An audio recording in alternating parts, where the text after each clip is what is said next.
What's up, guys? It's Sean here with RT Athletics, and today we're going to break down the lateral lunge. Now, in other videos, Adam showed you the regular split squat lunge, which demonstrates a lot of your form, where your hips should be, where your knees should be, and the sensations you should be feeling as you're doing the movement.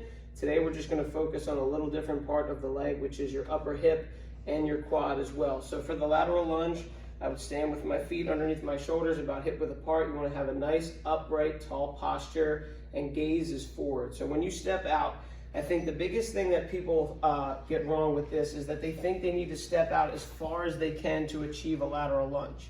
You only need to step out a few feet to the left or right of your normal stance in order to isolate that hip. So as I generate this movement, I'm sitting back into my heel, shooting my hip backwards while still keeping my posture upright. Now, granted, my chest is going to come somewhat over my knee, but what is happening is I'm creating a center of gravity. So if you see my heel, my hip, and my shoulder is on alignment in order to keep that posture, and we're sitting as low as we feel comfortable into that lateral lunge. Now, I'm going to step back, but as you step out to the side, it doesn't matter how far you can get down. My mobility is pretty decent, so I'm able to get my knee almost to a 90-degree angle. If that is not you, there are options that'll enable you to get the full range of motion and still get the most benefit out of that movement. Now, from there, we can do a lot of different variations of a lateral lunge. We can incorporate weights to challenge our legs a little bit more. So I'm gonna grab my set of dumbbells here.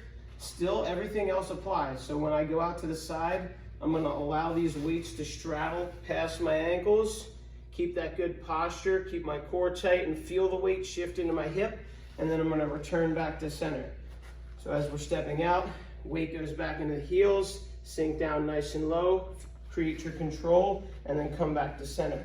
Another way we can do this is we can grab one dumbbell. We're gonna reach across our body, again, step out, let that dumbbell come back down by our ankle, and then we return back to center. All of the things that incorporate into our lateral lunge are the same. It's just the severity that you want to take it to.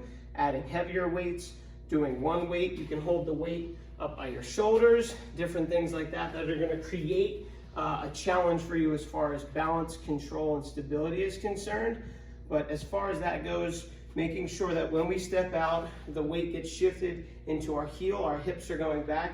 This way we're isolating our quad and the top back part of our hips as we're performing our lateral lunge. So that's your breakdown for your lateral lunge. If you have any questions, comments, concern, leave them down in the comment section below.